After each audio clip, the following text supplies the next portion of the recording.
de celui dont il a laissé toute la place. Hein, si nous avons le Saint-Esprit, chacun d'entre nous, nous pouvons le laisser agir et transformer nos vies. Et je crois que ce matin, le Seigneur va nous diriger dans cette parole. Je crois que Dieu organise vraiment toutes choses.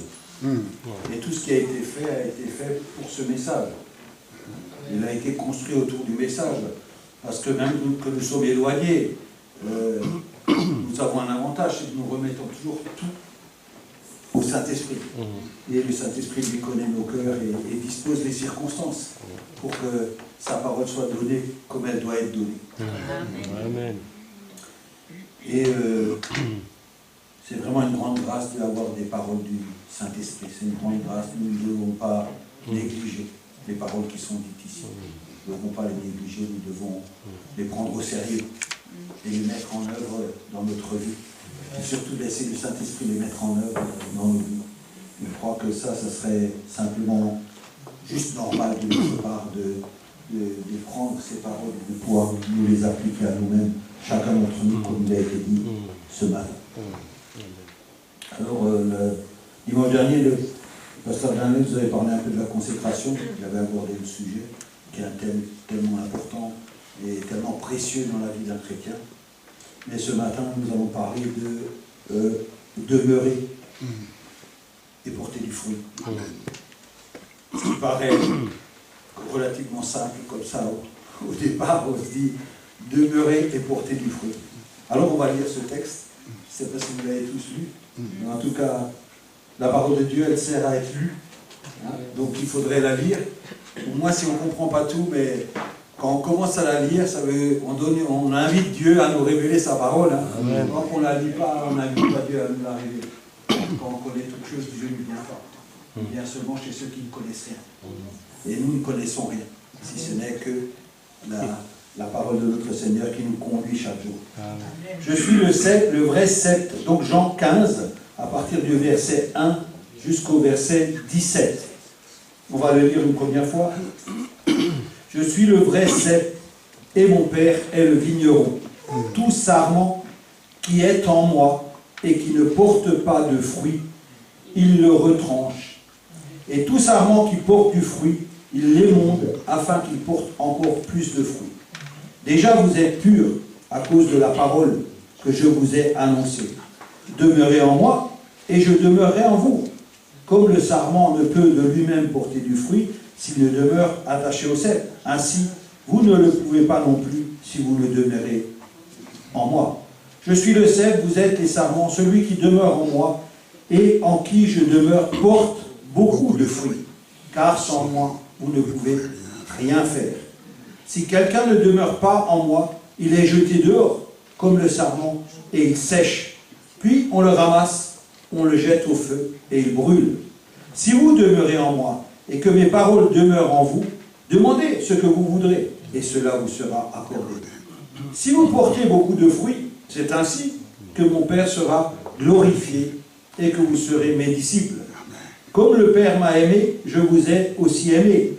Demeurez dans mon amour. Si vous gardez mes commandements, vous demeurez dans mon amour. De même que j'ai gardé les commandements de mon Père et que je demeure dans son amour. Je vous ai dit ces choses afin que ma joie soit en vous et que votre joie soit parfaite. C'est ici mon commandement. Aimez-vous les uns les autres comme je vous ai aimé. Il n'y a pas de plus grand amour que de donner sa vie pour ses amis. Vous êtes mes amis si vous faites ce que je vous commande. Je ne vous appelle plus serviteur, parce que le serviteur ne sait pas ce que fait son maître. Mais je vous ai appelé ami, parce que je vous ai fait connaître tout ce que j'ai appris de mon Père. Ce n'est pas vous qui m'avez choisi, mais moi je vous ai choisi, et je vous ai établi, afin que vous alliez, et que vous portiez du fruit, et que votre fruit demeure, afin que ce que vous demanderez au Père en mon nom, il vous le donne. Ce que je vous commande, c'est de vous aimer les uns et les autres. Amen. Alors ça, c'est un trop grand chapitre. Parce qu'il y a trop de choses dans ce chapitre. Alors, quand je l'ai lu en entier, je me suis dit, on n'est pas sorti là. Si on devrait tout expliquer là. Mais on trouve des mots intéressants, hein, qu'on a déjà vus avant. On trouve les commandements, on trouve la joie, on trouve beaucoup de choses. Hein, et on voit, dans ce texte, on voit déjà l'évolution du chrétien. On voit beaucoup de choses dans ce texte. Beaucoup de choses. Mais on va commencer par la première. Hein. On va commencer par se poser la question. Alors, il a été dit ce matin, hein, soyez des lumières. Hein. On a chanté un chant, soyez des lumières. Alors moi je pose la question, est-ce que nous sommes une lumière? Alors on peut répondre, hein, je suis une lumière parce qu'on a la foi. Quand on a la foi, on dit je suis une lumière. Mais est-ce que je suis une lumière?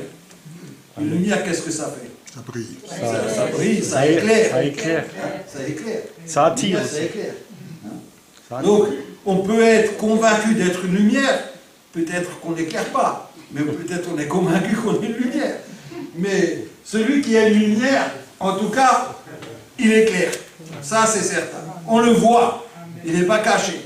Et celui qui dit « je suis une lumière » et qui n'éclaire pas, il restera ce qu'il dit, mais ce n'est pas une fin en soi. Comme quoi, ça ne suffit pas de le dire, mais il faudrait le devenir. En tout état de cause, hein, il faudrait être vraiment une lumière, puisque Dieu nous a appelés à être une lumière. Donc la question à se poser, c'est est-ce que je suis une lumière? Alors après, on peut dire où je suis une lumière? Dans quel endroit je suis une lumière? Qu'est-ce que ma lumière produit? Enfin, on peut se poser un tas de questions. Mais en tout cas, si on revient à la base de départ, on dira que Dieu a dit, ben, soyez donc des lumières. Et il a dit, une lumière, on la met là où elle est claire, on ne la cache pas. Donc ça veut dire que si j'étais une lumière, je devrais, vous tous, vous devriez voir que je suis une lumière. Même moi, et nous tous, nous devrions voir que lui, ou elle, ou celui-ci, ou celui-là, est lui. Donc là, on ne parle pas de lumière, mais on parle de demeurer. Demeurer en moi. Qu'est-ce que ça veut dire pour chacun d'entre vous? Demeurer en Christ. Si je voudrais expliquer comme ça, comme je comprends tout de suite, c'est rester. Demeurer, c'est rester. Habiter. Hein? C'est habiter. Demeurer en moi. Hein? Demeurer en moi. Alors, comment je demeure en Christ? Puisque la parole me dit, la première chose qu'elle me dit, c'est que je dois demeurer. Sûrement, si on m'invite à demeurer en Christ, c'est parce que derrière, il y a quelque chose que je ne peux pas obtenir ou que je ne peux pas faire si je ne demeure pas en Christ. Ça veut dire que pour arriver à faire ce que Dieu me demande, Dieu commence par le début. Il dit pour faire ceci, cela, qu'on verra tout à l'heure, il va dire vous devriez demeurer en moi. Est-ce que nous demeurons en Christ? Amen, amen. Ça, c'est aussi la foi. Je demeure en Christ, c'est la foi. Hein? La foi fait que je demeure en Christ. La foi, c'est quoi? C'est une chose qu'on proclame qui va arriver, ou qui est déjà arrivée. Ou en fait, qui doit arriver, qui doit se voir. Donc ça doit aussi se voir. Si je demeure en Christ, ça se voit. Ça se voit. Mais qu'est-ce que ça veut donc dire, demeurer en Christ? Appliquer la parole. Je vais dire plein de choses. Vous allez tous dire oui, je sais que vous allez dire oui. Ça veut dire quoi? Lire la parole, ça veut dire donner aux pauvres, ça veut dire participer aux travaux, ça veut dire être dans l'église le dimanche, demeurer en Christ. Qu'est-ce que ça veut dire pour chacun d'entre vous? Demeurer en Christ, au sens même où Dieu voudrait nous le révéler. Pas à l'imagination fertile de chacun d'entre nous. C'est au sens même où Dieu, quand il dit « demeurer en moi », qu'est-ce que ça veut vraiment dire? Parce que ça ne veut pas dire aider les pauvres. Ça ne veut pas dire lire la parole de Dieu. Ça ne veut pas dire venir au dimanche le culte. Ce n'est pas ça, demeurer. Qu'est-ce que ça veut donc dire, demeurer en Christ? Comment je peux demeurer en Christ? Pour demeurer en Christ, il faut d'abord que je connaisse Christ. Comment il est Christ? Vous l'avez dit ce matin, tout le monde a dit ça. On est sur le chemin de la sanctification. Amen. Dieu est comment? Il est saint. Ah, il est saint. Pour demeurer avec quelqu'un qui a horreur du péché, qu'est-ce que je devrais faire en premier? Être saint. Ne pas avoir de péché en tout cas. Parce que si Dieu a horreur du péché, comment je fais pour demeurer en Christ? En fait, j'aurais dû prendre le tourner différemment le problème. Qu'est-ce que Dieu n'aime pas? Péché. Ah, voilà. Donc, si j'ai le péché habite en moi, comment je fais pour demeurer en Christ? Je me repens. Aucune chance. Aucune chance. Si le péché habite en moi, je ne peux pas demeurer dans la présence de Christ. C'est une illusion. Ça veut dire, attention, si je pratique le péché, je ne peux pas demeurer en Christ. Pourquoi? Parce que Christ n'aime pas le péché. Parce qu'il est saint. Ça veut dire qu'aujourd'hui, dans notre église, ou dans notre assemblée, ou dans même l'église générale, est-ce que moi, j'ai été délivré du péché? Est-ce que le péché n'habite plus en moi? Vous savez, il y a un texte un peu plus haut qui parle de Jésus-Christ qui lave les pieds, parce qu'il dit, moi je vous lave que les pieds parce que vous êtes purs. Vous êtes déjà purs, je ne lave plus que les pieds. Mais nous, dans notre vie, est-ce que tous nos péchés ont été mis à la croix? Ou est-ce que dans ma vie de tous les jours, je continue à faire des choses qui sont contraires à ce que Dieu attend de moi? Donc si je voudrais demeurer en Christ aujourd'hui, il faudrait déjà que je sois comme Christ. Que j'adopte les principes même de Christ. Voilà. Que je vive comme Christ. Amen. Or, Jésus-Christ a vécu sur la terre, il n'a pas vécu dans le péché. Ou bien. Ça veut dire que Jésus-Christ, quand il parlait de sa vie et de son chemin sur terre, c'était un chemin d'obéissance. Un chemin d'obéissance. Et parce qu'il l'obéissait et il était saint, il demeurait tout le temps en Christ. Et parce qu'il demandait en Christ, tout ce qu'il demandait arrivait. Toujours. C'était automatique. Nous, on n'a jamais connu l'automatisme. Mais avec Dieu, c'est automatique. C'est vraiment automatique. Ça veut dire que si tu demeures en Christ, la Bible, elle dit, tout ce que tu vas me demander, tu l'obtiendras. Tu l'obtiendras. Alors tout le monde se dit, ah non, mais ça, c'est pas possible. Ça veut dire qu'il faudrait s'améliorer dans notre maison ou dans notre relation avec le Seigneur. Parce que la Bible, elle ne ment pas. Elle dit, si vous demeurez en moi, et si vous me demandez quelque chose, et que mes paroles demeurent en vous. Parce que Dieu sait que demeurer en lui, c'est quoi? C'est partager les mêmes intérêts que Christ. C'est vivre en lui. Il faut partager les mêmes intérêts que Christ. Voilà. Sinon, tu ne peux pas demeurer en Christ. Oui. Qu'est-ce que Christ partageait avec son Père? Tout. Ils avaient les mêmes intérêts communs, la même vision, le même chemin, le même but. Mais tout était absolument en commun. Donc quand Jésus demandait à Dieu, fais ceci, la chose était là. Et en fait, il la demandait pour nous montrer. En fait, rien que la pensée de Jésus-Christ, tout s'accomplissait. Or, si nous voulons commencer le chemin avec Dieu, nous devrions comprendre que pour demeurer, la première chose qui nous est demandée là, il nous dit, demeurez en moi. C'est parce que il faut que, pour accomplir ce que Dieu nous demande aujourd'hui, il faudrait au départ demeurer en Christ. Et demeurer, ça a deux significations. Ce n'est pas seulement être sans péché, mais c'est rester persévérant dans la position d'être toujours, de chercher à toujours être en Christ. De chercher à toujours être en Christ. Amen. Ça veut dire, c'est un travail sans fin. Ouais. C'est pas un travail, ah aujourd'hui je suis avec Christ, c'est fini. Non, non, ça veut dire que demeurer en Christ, ça a deux aspects. Ouais. C'est que tu dois veiller à la sainteté de ta vie, donc au chemin que tu empruntes, et tu dois veiller chaque jour à rester Amen. Dans cette position. Amen. Parce que tu dois savoir que qui a dit que tu es en guerre, c'est toi qui as dit qu'on est en guerre. Oui. Ça veut dire que aujourd'hui, l'ennemi essaye de détrôner de ta position que Dieu t'a donnée. Ta position en Christ. Donc je veux dire, si on commence par parler de demeurer, on devrait comprendre qu'est-ce que ça veut dire demeurer en Christ. Pour demeurer en Christ, il faut d'abord avoir confessé tous ses péchés. Amen. La confession de tous ses péchés. Et chacun d'entre nous connaît ses péchés. Personne ne connaît pas ses péchés. Personne ne peut se lever un jour. Moi, je ne veux pas découvrir les péchés, vos péchés. Hein. Gardez-les. Hein. Le Seigneur va les découvrir et il les connaît. Hein. Ici, on n'est pas là pour découvrir les péchés des gens. Surtout pas. Mais en tout cas, on devrait les confesser. Parce que s'il y a une chose qui se passe quand tu acceptes Jésus-Christ dans ta vie, c'est que le Saint-Esprit vient dans ta vie. Alors après, on va parler de l'action du Saint-Esprit dans ta vie. D'accord? Mais on va d'abord terminer demeurer. Mais pour demeurer, il faut d'abord demeurer en Christ.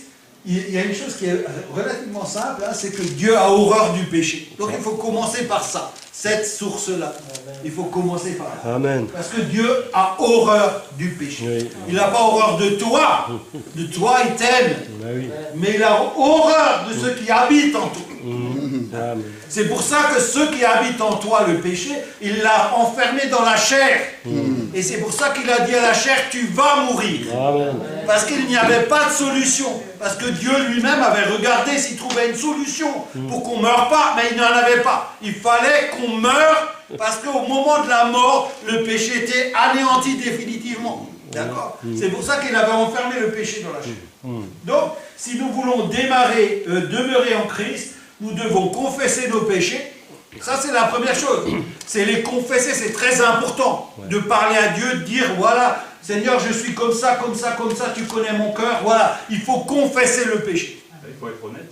Voilà. Exactement, il faut confesser le péché à Dieu dans ta prière. Dieu connaît tous tes péchés. Ben oui. Il n'aurait même pas besoin que tu confesses tes péchés parce qu'il te connaît parfaitement.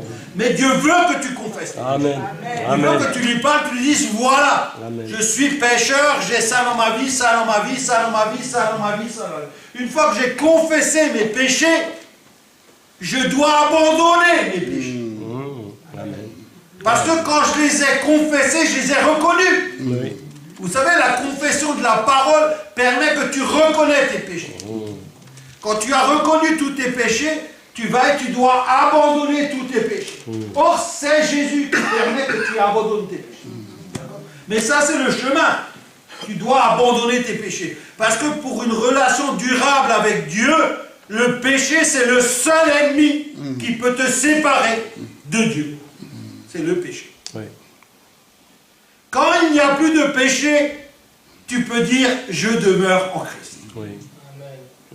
Ça se traduit par la joie aussi. Ça se traduit par la joie. Par la joie. La joie vient après. On va y arriver. Toi, tu vas en avance, toi. On va y arriver. Moi, je prends un peu de temps.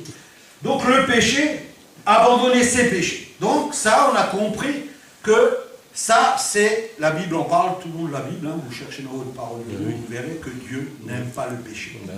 Qu'il a condamné le péché, que Dieu ne peut pas vivre avec des gens qui sont dans le péché. C'est pour ça d'ailleurs qu'il a envoyé son fils Jésus-Christ. Bah oui. Pour demeurer, une fois qu'on a fait ces deux choses, pour demeurer en Christ, il faut avoir les mêmes intérêts que Christ. Amen. Si tu n'as pas les mêmes intérêts que Christ, tu ne pourras pas résister et demeurer avec Christ. Celui qui peut demeurer avec Christ, c'est celui qui a les mêmes intérêts. Est-ce que quelqu'un connaît les intérêts de Christ? Quels sont l'intérêt premier de Christ? On va dire premier parce qu'il y a beaucoup d'intérêts quand même. Mais l'intérêt premier de Christ, c'est quoi? Le salut des âmes. Aimez-vous les uns. Le salut des âmes. Parce que Jésus-Christ est venu quoi? Pour sauver. Il est mort pour qui? Pour nous. Pour nous sauver. Amen. Hein? Ça c'est limpide. Ah oui. Plus limpide que ça, tu ne peux pas comprendre. Ça c'est limpide. Donc, l'intérêt dans ma vie, c'est comme Jésus, il est venu pour les autres. Mon intérêt à moi, c'est qui? Les autres. Les autres. Si mon intérêt n'est pas les autres, même que je dis aimez-vous les uns les autres, ça ne sert à rien. Il faut que j'ai un intérêt. Mon intérêt, c'est Jésus-Christ. Parce que j'aime Jésus-Christ, donc j'ai les mêmes intérêts que Jésus-Christ. Je vais dans le même sens que Jésus-Christ. Je prends le même chemin. Je parle de la même manière. Je pense comme lui. Je vis comme lui. Amen.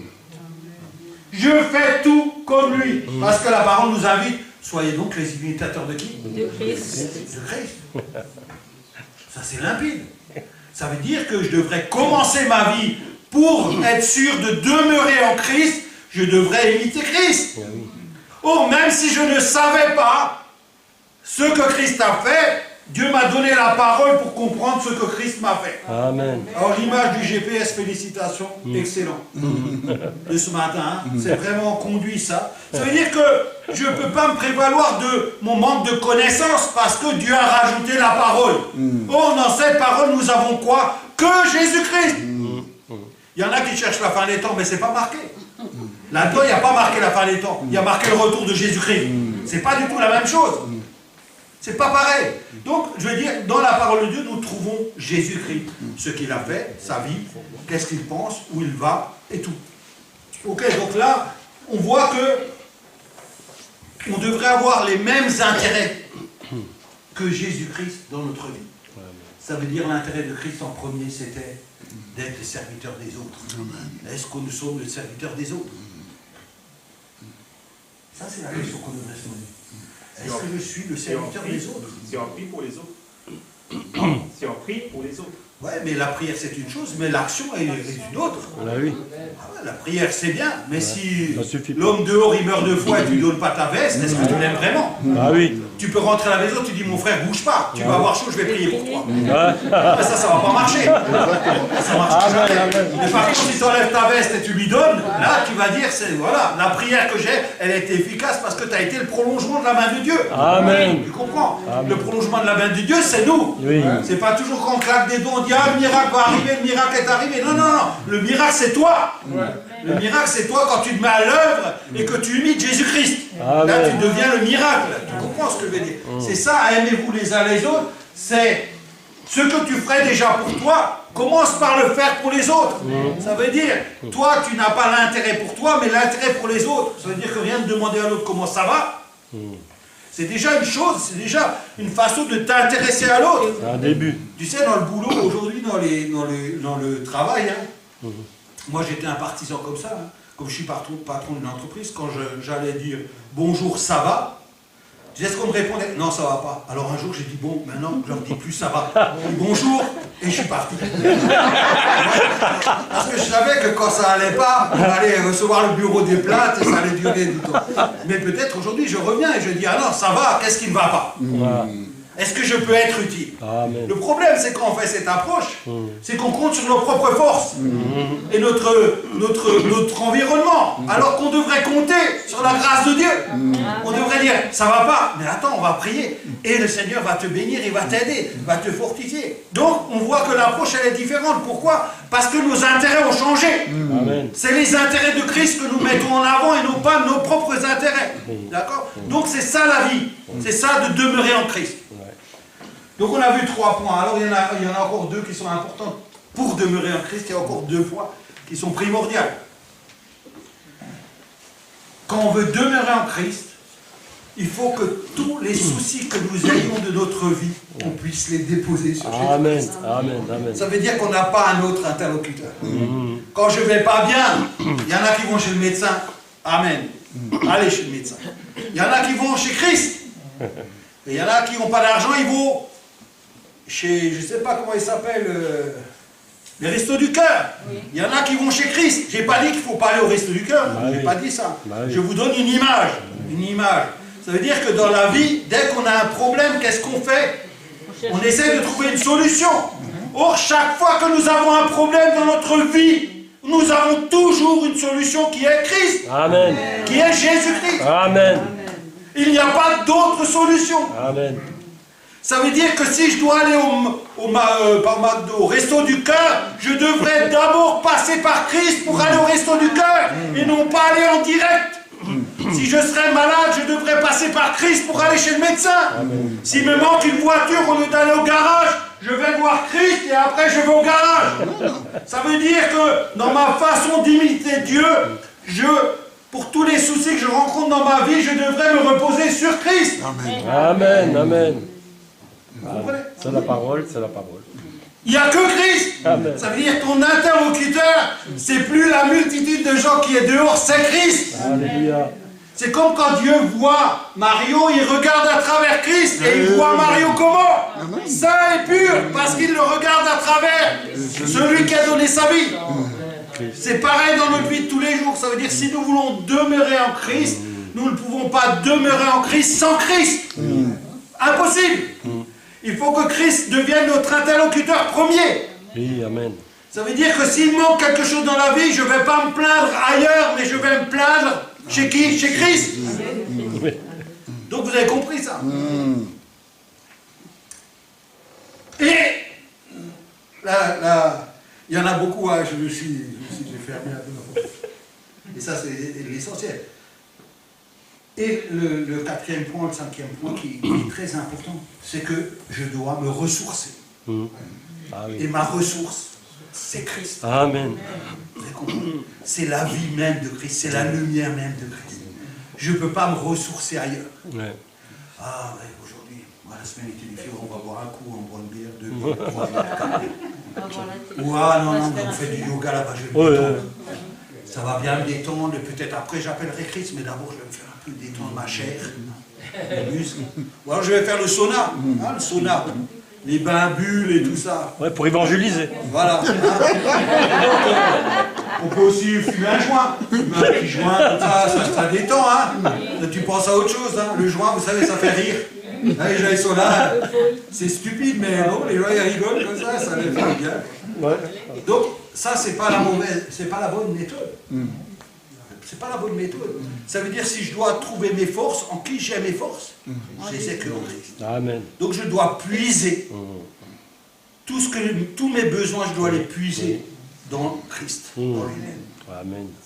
Et quand j'ai rempli tout ça, là vous êtes inquiet. On le sent, vous êtes inquiet. Non, Ah, on demeure en Christ. On a fait tout ça. amen.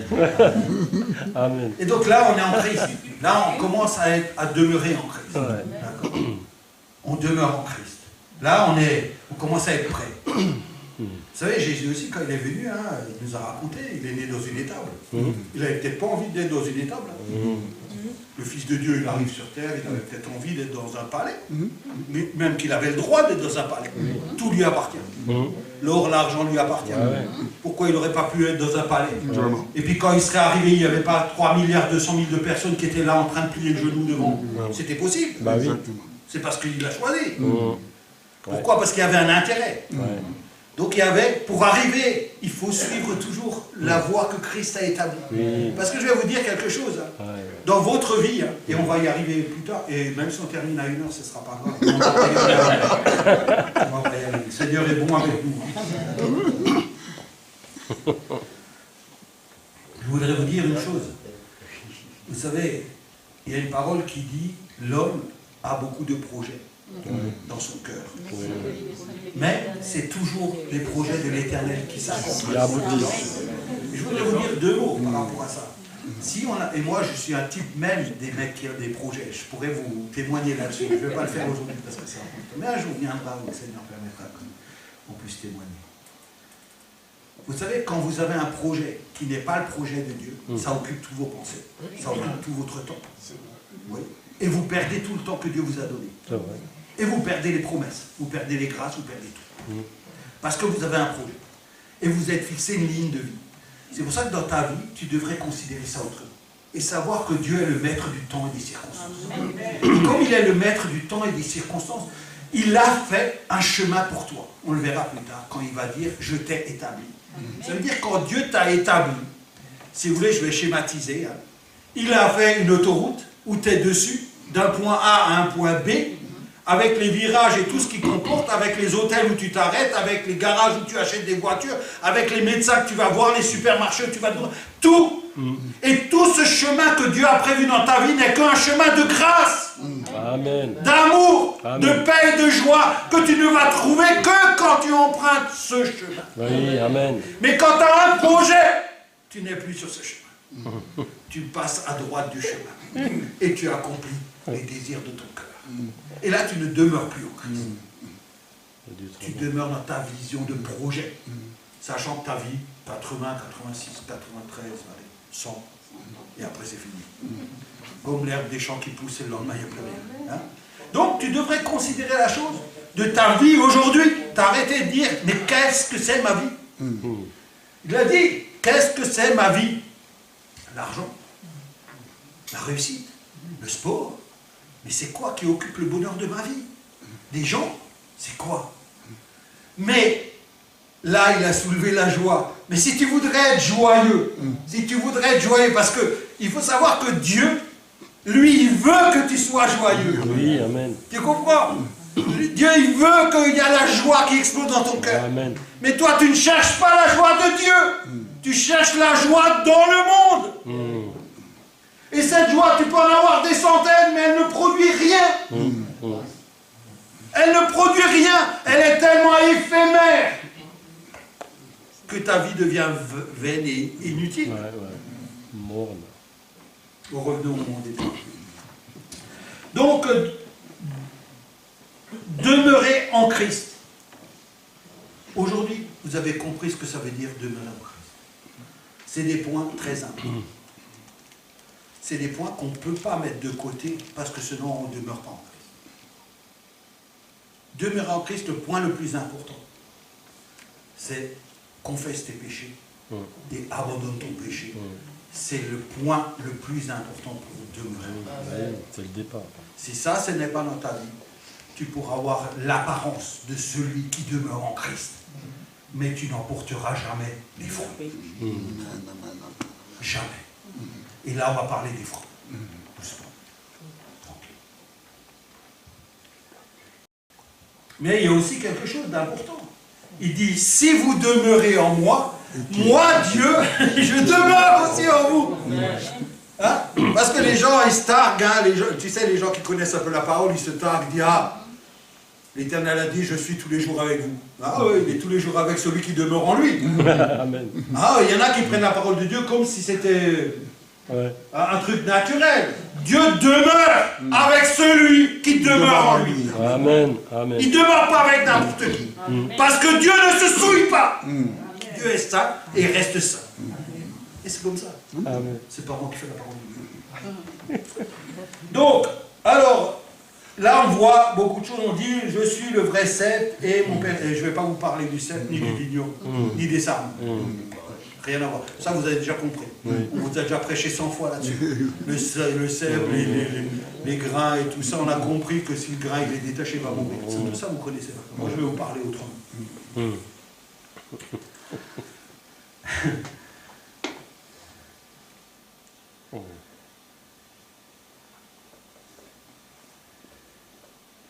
Alors il va dire ça, tout sarment qui est en moi et qui ne porte pas de fruits. Soyez attentifs. Celui qui ne porte pas de fruits. Vous devrez regarder bien tout sarment qui est en moi. Il dit, attention, tout sarment qui est en moi, ça veut dire que nous sommes en lui.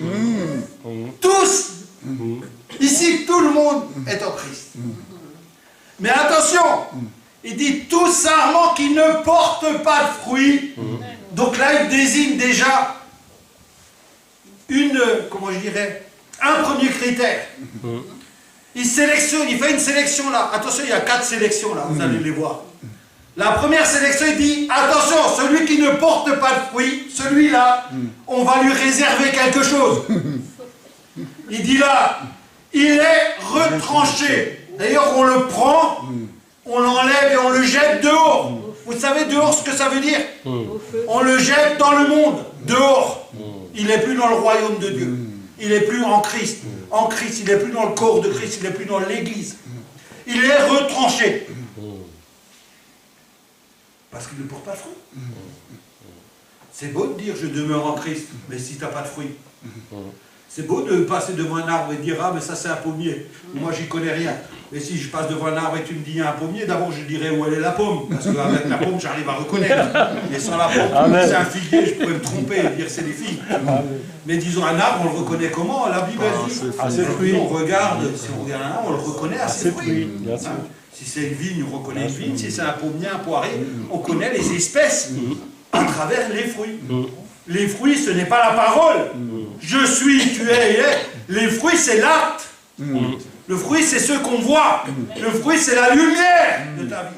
C'est ça le fruit. C'est quand tu éclaires. Donc, ça veut dire qu'il y a des gens aujourd'hui qui sont dans l'église et qui ne portent pas de fruits. Et arrive le temps que Dieu a déterminé, lui, où ces gens-là qui ne portent pas de fruits, ils seront retranchés. Alors là, on peut aller parler, hein, parce que là, il y a des textes là-dessus, hein, on pourrait dire des choses. Mais je voudrais que nous soyons tous en garde de faire attention à nous-mêmes. Alors il a dit, il ne faut pas regarder les uns les autres. Bien entendu, regardez personne. Mais regardez-vous, vous-même. Demandez à Dieu, qui est la lumière, de vous éclairer pour voir qui vous êtes. Parce que, si aujourd'hui tu entends ça, il vaudrait mieux que tu saches qui tu es et où tu vas. Que d'avoir une fausse illusion. Parce que dans ce monde, des fausses illusions, il va y en avoir. Et beaucoup, je vous le dis, et beaucoup. Et on sera tous là pour voir ça. En tout cas, là, il parle de quelqu'un qui est dans le corps de l'Église. Mais parce qu'il ne porte pas de fruit, parce qu'il n'écoute seulement la parole, parce que la semence, elle est tombée sur la route. Celui-là, il va être mis de côté. Même ça sera mon meilleur pote. Hein. Même je l'aimerais, on aura mangé ensemble, on aura fait des choses. Même je pleurerai. Il sera dehors. Ah oui. Seigneur. Donc on a une première sélection qui se fait là. Et là il dit, il le retranche. Et après il parle de la deuxième sélection. Il dit, et tout sarment qui porte du fruit, il l'émonde. Donc ça veut dire que là, il commence à parler de quelqu'un qui commence à porter du fruit. Attention, attention, n'allons pas trop vite. Là il parle de quelqu'un où Dieu a placé quelque chose en lui, il sait que ça va donner quelque chose. Alors Dieu est en train de l'émonder. Qu'est-ce que ça veut dire l'émonder? Nettoyer. Tailler, nettoyer, transformer, enlever les mauvaises herbes. Hein? C'est ça que ça veut dire. Ça c'est celui qui est comme Alexandre qui a rencontré Jésus. Hein? Il arrive, il est tout nouveau, tout beau, tout joli. Il est joyeux, heureux parce qu'il a vu que Jésus est là. Maintenant, lui, c'est pas le pire. Il va le vivre le pire. Le pire, c'est quand on prend un couteau et on commence à émonder. Hein. Ça fait mal. Et il y a même du sang qui coule des fois. Il faut aller se faire penser. Hein. On pleure. Ah, ça va pas. Ah, mais j'avais des projets. Ah ouais, mais maintenant, t'as plus de projets. C'est Dieu qui a des projets. C'est plus pareil. C'est ça. C'est comme ça que ça se passe. Hein. Moi, je vous dis toujours, vraiment, comme ça, vous ne pouvez pas vous tromper. C'est-à-dire que... Mais nous, les grands, on est là, on sait qu'il va pleurer. Il y en a d'autres qui ont pleuré. Bah, il y en a un là qui a aussi pleuré. Voilà, il y en a plein qui pleurent. Mais je dis juste que c'est le chemin normal. C'est pas anormal. Ce qui est anormal, c'est qu'il ne pleure pas. Ça veut dire qu'il serait parfait. Ça veut dire que Dieu s'est trompé. Non. Dieu ne se trompe pas. Ah, il est bon. Donc là, il va dire, voilà. Maintenant, il y a une partie là que je vais commencer à prendre mon scalpel et couper tout ce qui ne va pas. Et ils vont pleurer. C'est pour ça qu'il dit demeurer en moi. Parce que la solution, c'est lui. Tu es rentré dans le nouveau monde. Le monde où tout le monde est pur. Le monde où il n'y a que de la lumière. Le monde où les choses arrivent. Le monde où la parole est la vérité. Amen. Un nouveau monde que tu n'avais pas connu. Tu étais dans un monde pourri où quelqu'un disait quelque chose, rien ne se passait, où tout était de l'illusion. Maintenant, tu es dans la vraie vie. La vie puissante, la vie qui transforme, la vie qui jaillit de joie. Une source de vie intarissable. Dans un monde merveilleux, sensationnel. Quelque chose d'incroyable. Et là, Dieu commence à couper tout ce qui ne va pas. Hein. Alors, il y en a des fois qui font demi-tour. On a connu ça. Mais c'est pas conseillé. La Bible conseille de faire demi-tour. Laisse-toi faire. Pleure et fais comme Job. Lis la Bible. Pendant que tu es triste et malheureux et que le sang coule, prends la parole. Instruis-toi et tu verras. Dieu te fera grâce. Donc là, on a un deuxième type.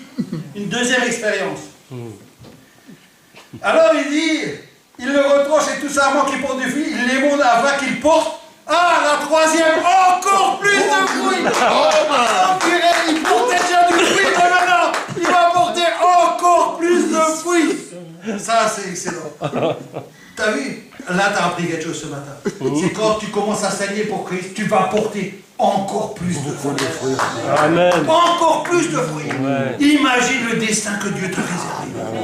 Mais imagine le destin, le chemin que Dieu a dessiné pour toi. Et toi, tu as des projets. Abandonne tous tes projets ce matin. Amen. Mets-toi dans les mains de Dieu. Afin qu'il puisse faire de toi ce qu'il veut. Alors il va dire, déjà vous êtes purs à cause de la parole que je vous ai annoncée. Alors on a encore découvert un secret, mais on ne va pas parler. Hein. Mais on a découvert un secret. Déjà vous êtes purs à cause de quoi? De la parole. Ah, ben la parole, on sait ce que c'est.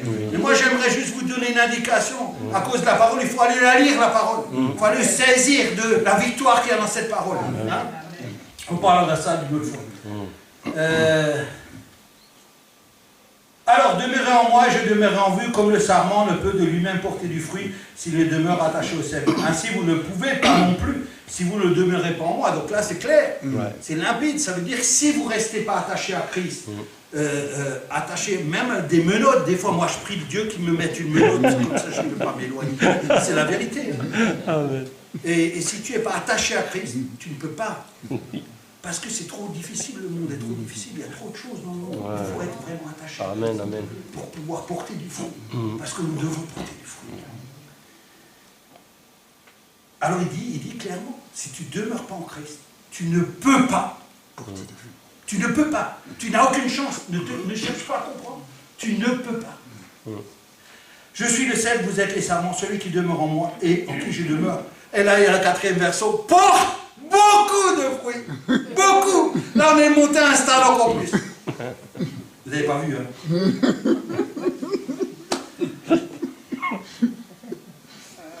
Amen. On est en train. Là, il dit, il les monte afin qu'ils portent encore plus de fruits. Mais là, la dimension finale, c'est qu'ils portent beaucoup de fruits. Ça, c'est la dimension, c'est le terminus. Ça veut dire que c'est là que quelque chose se produit d'extraordinaire. C'est quand Dieu peut t'utiliser pour porter beaucoup de fruits. Alors, avant d'aller plus loin, j'aimerais vous expliquer quelque chose. Ça veut dire que ces choses-là dont on parle là, Dieu les a préparées pour Théo, pour Max, pour Mireille, pour chacun d'entre nous. Dieu a mis dans ta vie un chemin avec toutes les bénédictions et tous les fruits que tu dois porter. Ils sont là. Tous les arbres ne se trouvent pas sur un autre chemin. Si tu veux porter des fruits, il faut que tu marches sur le chemin que Dieu a prévu pour toi. Amen. Tu peux dire aujourd'hui, ouais, c'est impossible, mais ça, c'est pas vrai. Parce que Pierre aussi avait dit, quand il parlait du chameau et de l'église, Pierre a dit, ah ouais, mais qui peut être sauvé? Jésus lui a dit, cela est impossible aux hommes, mais pour Dieu, tout est possible à Dieu. Ne regarde pas ta faiblesse, à comment tu vas le faire, comment tu vas marcher dans le noir pour voir le chemin. Ne t'occupe pas de ça. Toi, pleure Dieu pour que tu sois tous les jours de ta vie sur le chemin que Dieu t'a. Amen, amen. Insiste pour que tu sois sur ce chemin. Parce que sur ce chemin, il y a tout pour toi. La réussite parfaite est là. Amen, amen. Quand tu pleureras, il y aura le bon médecin. Quand il te manquera de l'argent, il y aura la bonne banque. Quand il manquera un travail, il y aura le bon travail. Quoi qu'il arrive dans ta vie sur ce chemin, tu rencontreras toujours Dieu. Parce que tu demeures sur ce chemin et Dieu est sur le chemin. Amen, amen, amen. C'est ça que tu dois faire. Tu ne peux pas passer à côté quand tout va mal dans ta vie et que tu n'as pas de solution. C'est parce que tu es sur ton chemin à toi. Bah, il dit bien, ne cherchez pas à comprendre ce que vous ne comprenez pas. Exactement. Donc, là, c'est clair qu'il faut être sur le chemin. Si vous ne connaissez pas votre chemin, je ne vais pas dire ça comme ça. Si vous connaissez pas, le Saint-Esprit connaît votre chemin. Amen.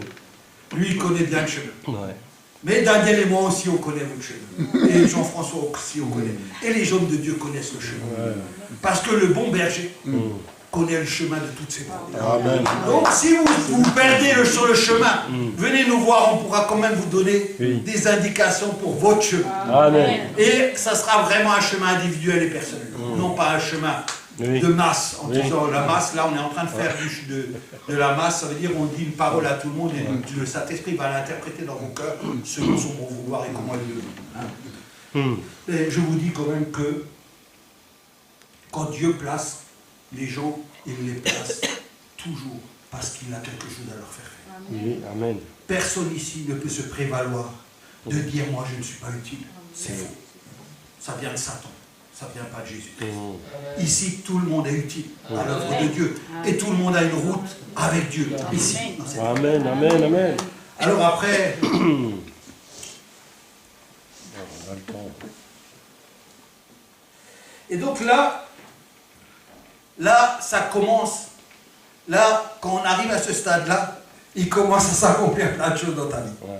Parce que tu es arrivé à faire et à être dans la volonté de Dieu.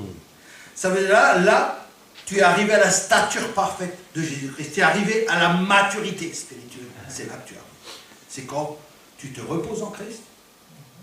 Hein, c'est ce que j'ai dit tout à l'heure, hein, je le reprends. Confesser ses péchés, abandonner ses péchés, avoir les mêmes intérêts que Christ, se décharger sur lui de tout fardeau et puiser en lui la vie. Quand tu rentres là-dedans et que tu commences à porter beaucoup de fruits parce que le chemin... Vous savez, je vais rectifier quelque chose. Ça, c'est le chemin pour la personne qui veut servir Christ. C'est un chemin pour la personne qui est disposée à servir Christ. Il y a des gens parmi vous qui diront à un moment donné, stop à Dieu. Et ça va s'arrêter. Je ne voulais pas vous cacher parce que je ne voudrais pas vous dire que là, je suis en train de vous rencontrer une belle bande dessin animée. Je veux juste vous dire la vérité. La vérité, c'est que tant que toi, tu es disposé à ne pas arrêter le Saint-Esprit, l'œuvre va arriver là. C'est ça la parole, ce qu'elle dit. Elle dit, tant que tu vas laisser le Saint-Esprit te forger, te transformer, tu vas arriver là. C'est le chemin inévitable, tu ne peux pas passer par autre part. Ça veut dire que ce n'est pas une illusion ce que je vous dis. Ce n'est pas l'illusion de la vie. Ça sera une illusion pour certains d'entre vous parce qu'ils auront abandonné le chemin. Parce que le cœur les aurait tirés là-bas. Parce qu'ils ne veulent pas faire ceci, parce qu'ils ne veulent pas faire cela. Ça va arriver, mais c'est sûr. Mais si tu es ferme et tu demeures en Christ, Dieu va te garder. Oui. Si tu fais ça, il n'y a aucune chance que tu n'arrives pas. Aucune. Parce que tu as appliqué tout ce que Dieu a demandé. Ah oui. Et non pas tu l'as appliqué, mais le Saint-Esprit. Parce qu'on n'a pas parlé du Saint-Esprit, de l'action du Saint-Esprit quand on, Oui, on va en parler là. C'est lui qui nous fait. 2 minutes, on va en parler. Saint-Esprit. Je vais aller un peu plus loin. Par le Saint-Esprit. Alors il va préciser, il dit, je suis le cep, vous êtes les serments, celui qui demeure en moi et en qui je demeure porte beaucoup de fruits. Car sans moi, vous ne pouvez rien. Oui. Donc là, la Bible, la parole, elle est claire. Oui. C'est-à-dire si tu veux, par ta force personnelle, par ton attitude, parce que tu es orgueilleux, parce que tu crois mieux connaître tout le monde, vous savez, des gens, ils connaissent la parole de Dieu par cœur. Ouais. Ils croient que parce qu'ils connaissent la parole de Dieu par cœur, ils sont sauvés, mais ça, c'est pas vrai. Ça, c'est les gens qui iront dans Matthieu 7, là, tu l'as mis le verset. Matthieu 7, verset. Seigneur, Seigneur, j'ai fait des miracles, des prodiges, j'ai guéri des malades. Mais tout cela, ils ne connaissent pas Dieu, parce que si Dieu ne les reconnaît pas, ça veut dire que dans le chemin, il y a eu un problème. Hein, il y a eu un problème. Donc ça, on ne peut pas en parler aujourd'hui. Je voulais l'aborder, mais il est trop long le sujet pour parler de ça. Donc on parlera une autre fois. C'est pas grave. Donc si quelqu'un ne demeure pas en moi, il est jeté dehors. Comme le sarment, il sèche, puis on le ramasse et on le jette au feu et il brûle. Ça, c'est l'enfer. Hein. Terrible. C'est ça, Hein, terrible. Et si vous demeurez en moi et que mes paroles demeurent en vous, demandez ce que vous voudrez et cela vous sera accordé. Donc ça, c'est déjà un accomplissement. C'est le premier accomplissement de demeurer en Christ. Il y a un accomplissement. Ça veut dire qu'à partir du moment où tu as les mêmes intérêts que Christ, tout ce que ta parole dit, elle s'accomplit. Tout. Amen, amen, amen. Parce que tes intérêts, c'est les intérêts de Christ. Vous avez compris ça? Les gens, ils peuvent pas dire, ah ouais, mais la Bible, elle a dit, tout ce que je demande, Dieu va me le donner. Mais tu rêves ou quoi? Non, je ramène la vie. Demain, vous avez tous fait des essais. Vous avez vu, c'est négatif. Vous avez fait beaucoup d'essais. Hein. Il y en a qui prient depuis 40 ans, ils ne voyaient rien me dire. Comme si Dieu était impuissant. Mais quelqu'un qui prie 40 ans, il ne voit rien devenir. Là, il y a marqué, si vous demeurez en moi, tout ce que vous allez demander, vous allez le recevoir. Tout. Il n'y a pas une notion de temps là. Tu sais, quand Dieu te donne quelque chose, il te dit, écoute Max, tu vas avoir ça. Dieu est un grand. Il nous connaît, nous, on est des petits. Quand il va dire à Max, écoute Max, tu auras ça. Mais il va aussi lui dire, écoute, tu l'auras dans 2 mois, 3 jours et 2 secondes. Sois maintenant patient. Dieu le fait les choses bien. Il ne te laisse pas ses enfants. Qui de vous qui est père ou mère, il laisserait leurs enfants? Ah non, on part en vacances cette année. Bah écoute, je te dirai ça dans 2 ans. Hein. Si on part en vacances, on va voir nos enfants qui auront la joie. Ah oui, on part en vacances, on va à la mer. Ah ouais, on va aller à la mer, mais quand c'est qu'on va, on va seulement au mois d'août. Hein. Tu resteras patient jusqu'au mois d'août, fais bien tes devoirs et tu verras qu'au mois d'août on va voir. Parce qu'on aime. Quand on aime les enfants. Amen. Quand quelqu'un aime, là c'est le 3e chapitre, c'est ça. C'est la manifestation de cet amour. Regardez, dedans, vous allez voir, si vous lisez vos paroles, vous allez voir que Dieu, il va nous appeler d'abord, il va nous dire, vous êtes mes serviteurs.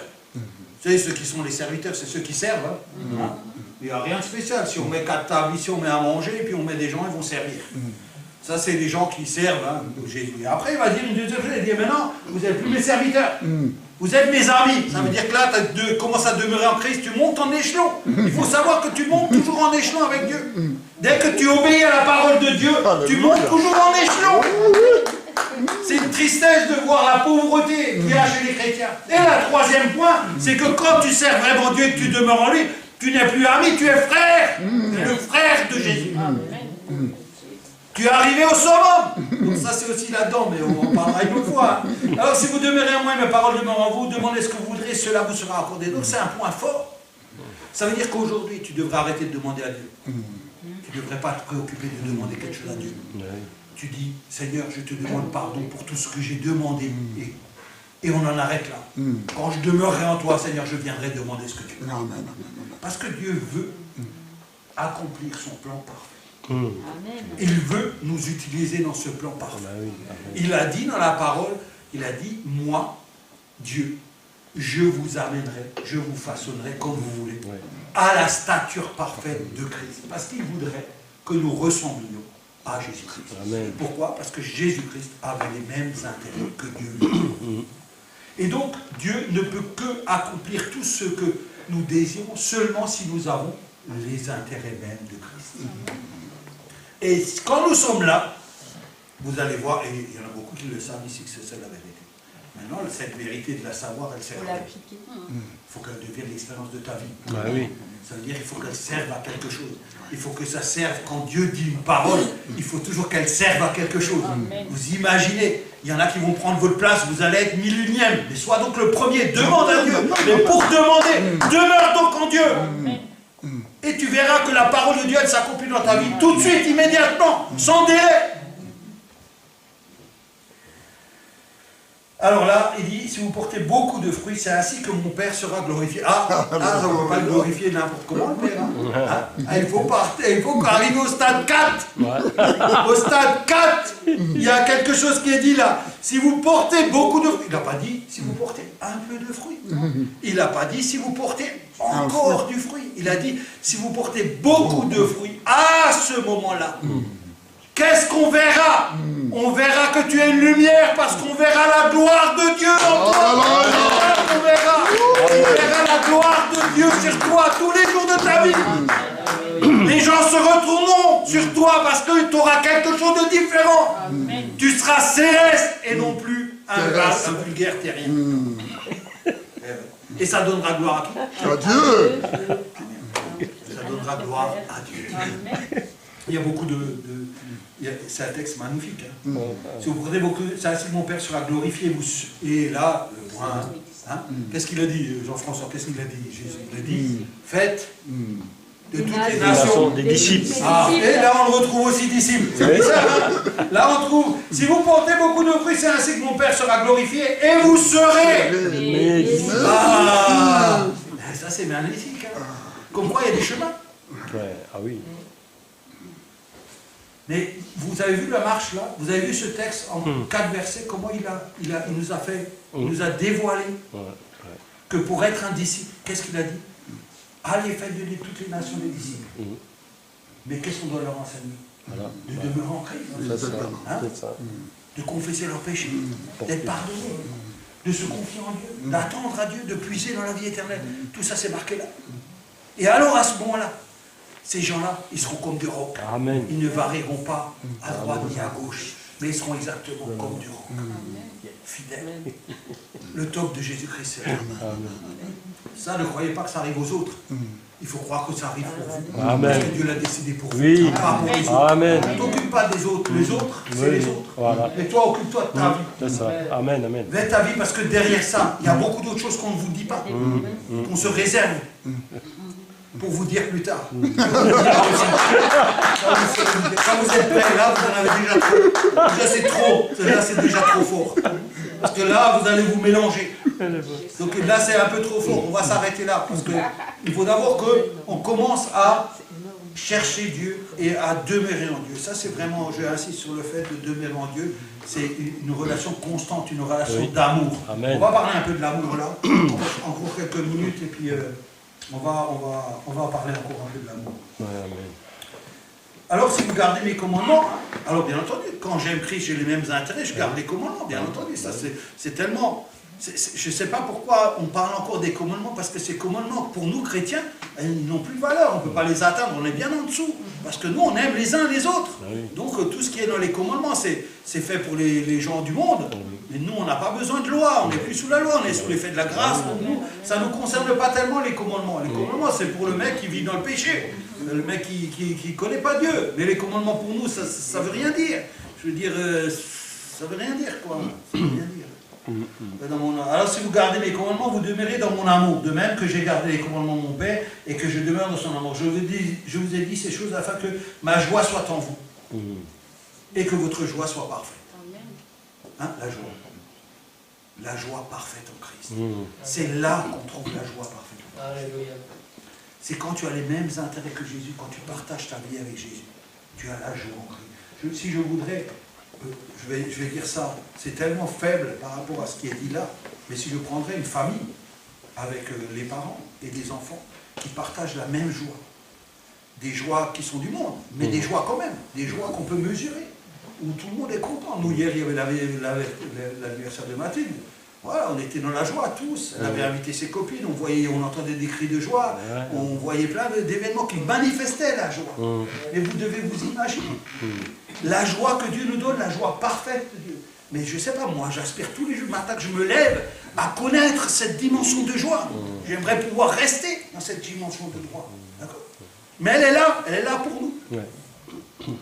C'est ici mon commandement, aimez-vous les uns les autres comme je vous ai aimé. Ah, là on commence les choses sérieuses, hein. Parce que tout ça c'est bien beau, mais il faut quand même que ça touche les autres.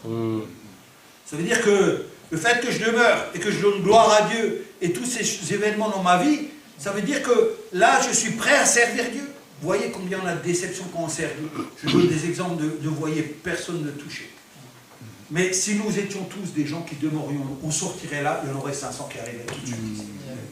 Parce que nous avons les mêmes intérêts que Jésus-Christ. Quand on a les mêmes intérêts, qu'est-ce qu'on fait? On change complètement. On se laisse transformer par Dieu. On se laisse émonder, on se laisse couper, on se laisse tailler pour être comme Dieu veut. Un beau vase, ou ce que vous voulez. Hein? Et vous savez, quand je dis les 500 viendront, c'est une image, bien entendu, il n'y en a pas 500 qui viendront, c'est pas ça, c'est pas comme ça que Dieu travaille. J'ai donné un exemple là, il ne faut pas croire que maintenant si on demeure en Christ, on sort, il y en a 500.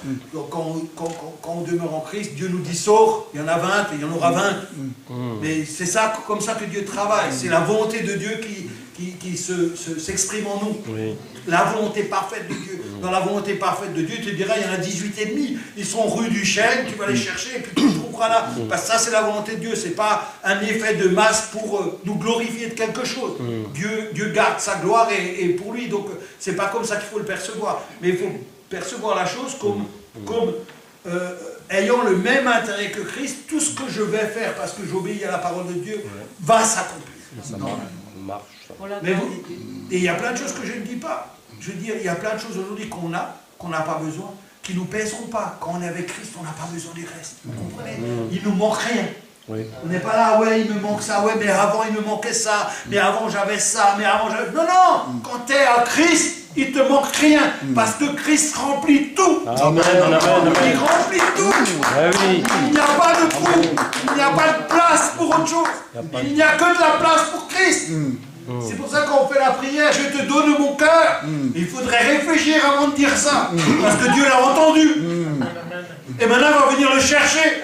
Alors quand Dieu cherche un cœur qui s'est donné à lui et qui après fait marche arrière, il prend un couteau comme ça, il les monte encore plus. Là, il taille, hein, vraiment. Hein. Là, ça saigne, hein. Là, il faut un saut. Hein. Peut-être même une transfusion. Hein. Ne rigolez pas avec Dieu. On donne son cœur à Dieu. Il faut réfléchir aux paroles qu'on dit. Parce que la Bible dit, quand tu fais un vœu de l'aider devant l'Éternel, dépêche-toi de l'accomplir. Cours. Commence à courir. Tous ceux qui ont donné le cœur à Dieu, commencez à courir. Là, parce que moi, je l'ai dit ce matin, mais je l'avais déjà donné. Donc le travail déjà est fait, mais beaucoup d'entre nous ont donné. Amen. Donc, il n'y a pas de plus grand amour que de donner sa vie pour ses amis. Vous voyez le terme qu'il a appelé? Pour ses amis. J'en dire de l'importance. Ses amis, c'est nous les chrétiens, nous qui avons accepté Jésus-Christ. C'est nous. Il faut qu'on se sacrifie les uns pour les autres. De la manière où Dieu veut, pas de notre manière. Bah oui. Soyez attentifs à ce qui est dit là. Pas comme nous on veut, mais comme Dieu veut. Amen, amen. Nous on est des petits malins. Comme Dieu veut. On va faire un casse-dalle, on doit nous mettre là-bas, on donne un casse-dalle. Dis Seigneur, j'ai vu un gars qui ne mangeait pas, je lui ai donné à manger. Ça c'est ton bien à toi, c'est pas le bien de Dieu. Cherche le bien de Dieu. C'est très compliqué ça, ce que je vous dis. Parce qu'il y a notre bien, mais Dieu ne veut pas de notre bien. Il trouve que notre bien n'est pas assez bien pour lui. Dieu veut de son bien à lui. Ce que lui dit, c'est bien. Mais de donner, tu pourras aller au trône. Tu regardes les gens. Seigneur, Seigneur, on a guéri des malades, on a fait ça, on a fait ça. Tu pourras aller au trône de Dieu, dire Seigneur, j'ai donné un casse-dalle au gars, il n'avait pas à bouffer, j'ai été bon. Hein. Tu dis de la Bible, hein, celui qui donne son vêtement à l'autre. C'est pas ça, faire la volonté de Dieu. Faire la volonté de Dieu, c'est obéir à Dieu. C'est demander à Dieu d'avoir le discernement, dire qu'est-ce que j'ai à faire. Voilà. Bah, Mario, tu vas faire ça. Tu vas faire ça. Toi, tu vas faire ça. Toi, tu vas faire. C'est comme ça qu'elle conduit une bonne église. C'est comme ça qu'elle dirige une église. Amen. Une église, c'est pas des gens qui se réunissent et tout le monde fait son bien à lui. Ça, c'est pas, je dirais pas le mot parce que c'est pas bon le mot que je vais dire, mais c'est pas ça. L'église, ça doit être le reflet de la gloire même de Dieu. Ça doit être la lumière ici. Oui, amen. La lumière, là où est la lumière, là est Dieu. Oui. Là où est Dieu, il y a l'organisation, il y a l'amour, la paix, la joie, il y a tout qui fonctionne à merveille. Oui, amen. Là où il y a Dieu, il n'y a pas besoin de toi. Il n'y a pas besoin de Dieu. Il y a Dieu. Il y a Dieu. C'est ça qui est. Donc, si vous êtes mes amis, faites ce que je vous commande. Donc nous devrions chercher chaque jour à faire ce que Dieu demande. Pour certains, ça pourrait être compliqué. Mais par notre volonté, par la volonté de Dieu. Oui, faire la volonté de Dieu. Faire la volonté de Dieu et discerner la volonté de Dieu, discerner. C'est pour ça, souvent, dans la parole de Dieu, il y a beaucoup de gens, ils ne savent pas où ils sont. Ouais. Ah, ils viennent ici, ils restent 6 mois là, ils vont là-bas. Et ils cherchent comme ça la volonté de Dieu, ils font le tour de toutes les églises. Ou ils font quelque chose pour s'occuper dans l'église. Il faut chercher quelle est la place que Dieu a fait pour toi. Amen. Je ne sais pas, prends une pelle, creuse un trou, tu verras, il y a des vers de terre, il y a des animaux, il y a plein de trucs, tout ça c'est organisé. Pas il y a eu un boom, mais c'est organisé, toute la terre est organisée, le soleil se lève là, il se couche là, la glace elle est là, enfin tout est là. Je ne sais pas comment on peut être aveugle au point de ne pas comprendre que Dieu est organisé et que toutes choses sont à leur place. Nous devrions être tous organisés en laissant la place au Saint-Esprit quand il agit. Ici on est organisé quand quelqu'un se lève pour prendre la parole, lui pas non. On ne court pas chez le Seigneur, ah Seigneur, ça c'est pas organisé, il y en a un, c'était pas prévu, prends pas la parole. Il faut être sous l'influence du Saint-Esprit. Il faut être influencé par le Saint-Esprit. Et se laisser influencer. C'est très facile. On n'a pas parlé du Saint-Esprit, je vais dire 2 mots. Je sais que vous avez le temps, vous n'avez pas faim. On est en train de manger. On mange là. Parce que si je dis pas 2 mots là, je vais dire... Mais on mange là, on mange. On mange. On mange là. On mange là, ouais. Je vais dire quand même 2 mots sur le Saint-Esprit.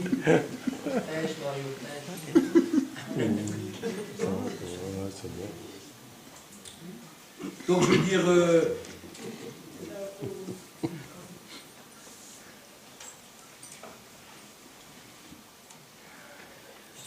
Donc je vous appelle, vous êtes des amis, voilà, je ne vous appelle plus des serviteurs parce que le serviteur ne sait pas ce que fait son maître, mais je vous ai appelé amis parce que je vous ai fait connaître tout ce que j'ai appris de mon Père. Donc nous avons une relation avec le Seigneur qui nous permet de connaître notre place, notre identité, nos valeurs, notre chemin. Il est dit dans la parole que Dieu nous a fait tout connaître. Comment pourrait-on penser autrement de ce Dieu-là? Comment on pourrait penser? Moi, vous savez, des fois, je rêve, je vous le dis, vous allez rigoler, mais c'est pas grave. Je me dis que quand il y aura toutes choses nouvelles, hein, Dieu va me confier une planète. Une grosse planète, je ne sais pas ce que je vais faire dessus. Parce que quand je vois la multitude des planètes, peut-être on aura chacun une planète. Il y en a d'autres qui rêvent d'autres choses. Moi, j'aimerais bien avoir une planète. Alors, il fait mettre, mais je vous ai appelé mes amis parce que je vous ai fait connaître tout ce que j'ai appris. Ça dépend ce qu'il y a dessus. Vous voyez, c'est là que se passe l'identité avec Jésus-Christ, notre identité en Jésus-Christ. C'est là où il y a cette symbiose qui se fait quand nous avons les mêmes intérêts que Jésus-Christ. Et Jésus-Christ, lui, ne se trompe pas, il avait les mêmes intérêts. Regardez simplement, tout simplement. Jésus-Christ, il s'est soumis. Il a montré, on en a parlé avec Daniel, son humilité. Donc, si tu veux vivre dans ce monde et demeurer en Christ, sois comme Christ. Amen. C'est la première démarche. Tu verras quand tu vas commencer à être humble, il y a plein de choses qui vont arriver que tu ne connais même pas aujourd'hui. Tu te dis, ah, je serai seulement humble. Non, non, non, non. Tu vas être humble plus. Parce que l'humilité rapporte des choses. Amen, amen, amen, amen. Tu vas avoir ça quand tu vas aimer ton prochain. Tu vas croire que tu as juste donné un sandwich au pauvre. Non, non, non, non. Il y a plein de choses qui vont se rajouter à ta vie. Donc c'est ça qui va transformer ta vie. Amen. Parce que le Saint-Esprit, lui, quand il vient, vous savez, quand on donne sa vie à Jésus-Christ, on reçoit le Saint-Esprit. Je ne vais pas parler d'autre chose. Et quand on a le Saint-Esprit dans sa vie, on peut adopter deux positions. Parce que c'est quand vous donnez votre vie à Jésus-Christ, je ne sais pas, moi, quand j'ai donné ma vie à Jésus-Christ, j'ai dit, je te donne ma vie. Je me repens de tout le mal parce que je considère que tout ce que j'ai fait, c'est pas bien. Je te demande pardon pour mes péchés. Et maintenant, je te donne ma vie. Et de cette vie que je te donne, fais ce que tu veux parce que c'est toi le maître de ma vie. Amen, amen, amen. Et vous savez, je vous dis, et puis quand j'avais fini ma prière, je vous le dis pas pour en tirer une leçon, mais des fois, ne faites pas toujours attention. Mais 2 secondes après, j'avais repris ma vie entièrement. Oui. C'est pour vous donner un exemple, pas pour copier ou faire comme moi je dis. C'est pour vous donner un exemple comment on est. Parce que moi, je le dis, mais il y en a beaucoup d'entre nous qui, quand ils ont donné leur vie, 3 minutes après, ils ont repris 90% de leur vie. Et puis ils marchent. Quand on a donné sa vie, il faut comprendre ce que Dieu comprend. Vous croyez qu'on fait avec Dieu ce qu'on veut. Non, non, on ne peut pas faire ce qu'on veut. Hein. Mais souvent, le chrétien, il dit, ah, je vais régler mon problème de la mort, alors je vais donner ma vie à Dieu comme ça. Moi, j'ai réglé le problème, je vais vivre éternellement avec Dieu. Maintenant, je vais aller, je suis jeune, hein, je peux profiter un peu de la vie. Hein. C'est-à-dire, tu comprends, je t'ai donné ma vie. Ça, c'est pour après. Mais il n'a pas compris, le gars, que ça commence tout de suite. Qu'en fait, il a dit à Dieu, je te donne ma vie. Et que Dieu a bien compris ça. Il n'a pas compris autre chose. Il a compris, je te donne ma vie. Et comme Dieu, c'est un artisan, il va commencer à transformer sa vie. C'est ça qu'il va faire. Parce qu'il a dit, je vais vous emmener à la stature parfaite de Christ. Donc Dieu va commencer son travail avec toi. Mais il ne va plus te demander la permission parce qu'il l'a déjà eu. Il l'a déjà eu. Oui. En fait, ce qui bloque Dieu dans ta vie, c'est ta permission. Dès que tu l'autorises à transformer ta vie, c'est parti, Dieu commence à changer ta vie. C'est mon travail. Ah ouais, tu peux pas, c'est pas comme nous. Nous, on attend 1 an, 2 ans, 3 ans, on attend qu'il fasse beau. Non, non. Dès que tu as dit ça à Dieu, tu sais ce qui se passe. Le Saint-Esprit arrive. Et le Saint-Esprit commence à quoi faire? À détruire tout ce qui est autour. Bah oui, bah oui. Le travail du Saint-Esprit dans l'humain, c'est un travail de purification de son esprit. Il coupe tout. Tout. Bah oui, ah oui, oui. Et ça fait mal. Ouais. Et coupe. Et alors on peut, dans cette vie de chrétien, on peut mettre un terme quand on vit dans le péché. Ça peut éloigner le chrétien qui vit dans le péché. Mais le Saint-Esprit est quand même là. Le Saint-Esprit est quand même là. Il œuvre. Il œuvre parce que comme tu lui as donné le pouvoir de transformer, de changer cette vie, Dieu, il va la transformer jusqu'au bout. Et il va arriver à ses fins. Parce que tu es l'œuvre de Dieu. En fait, tu es l'œuvre la plus précieuse de Dieu, c'est toi. C'est ce qui est le plus précieux. Et donc, il va prendre un grand soin de toi. Il va te donner des temps de pause, des temps de difficulté, des temps où il manque, des temps où tu es dans l'abondance, pour qu'à la fin, tu arrives à la perfection. Amen. Amen. Mais n'oublie pas que tu n'as pas donné une parole en l'air à Dieu. Tu n'as pas donné une parole en l'air à Dieu.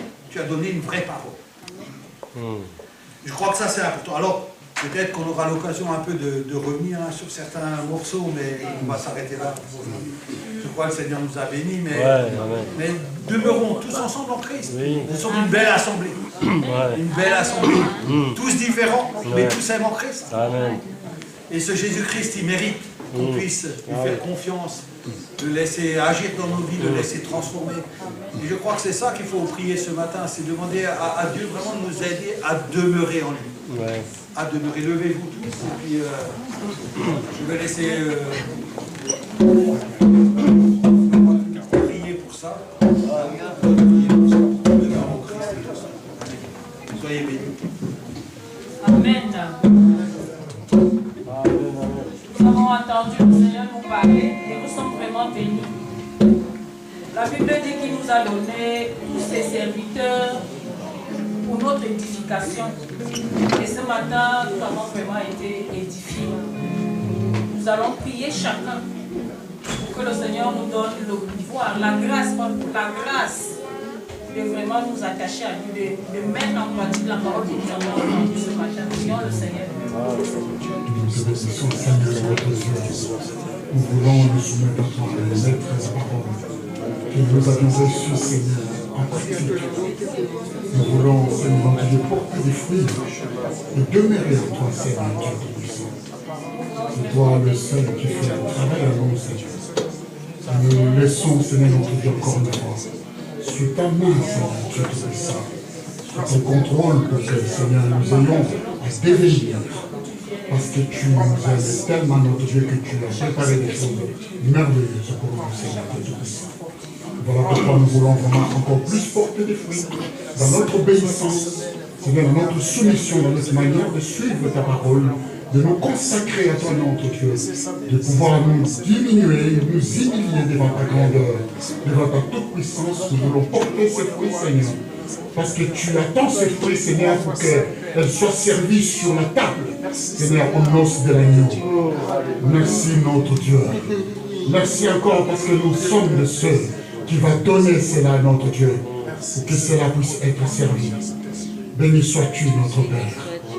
Merci, notre Dieu. Amen. Amen. Je voudrais demander s'il y a quelqu'un qui est venu ici pour la première fois ce matin.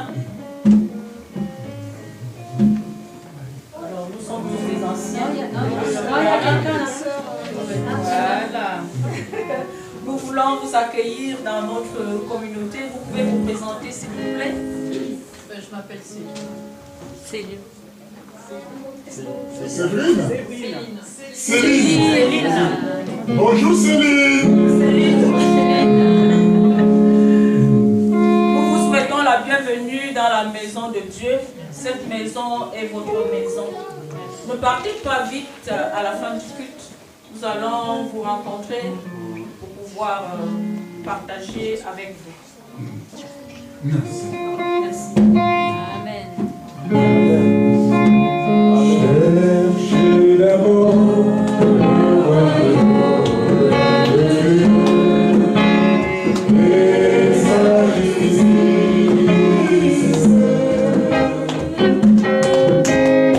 Et toutes choses vous seront données en lui. Alléluia, alléluia.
dimanche à tous.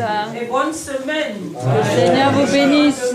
Pendant cette semaine, digérer la parole de Dieu. Amen. Amen. Je voudrais rencontrer les personnes qui sont engagées pour faire le ménage pour 5 minutes, s'il vous plaît. Et toute dernièrement, il y a un manteau qui cherche sa propriétaire. Alors ça fait ce manteau-là qui était posé à l'accueil et qui est personne. Alors si c'est le vôtre, vous pouvez le récupérer, je laisse à l'accueil.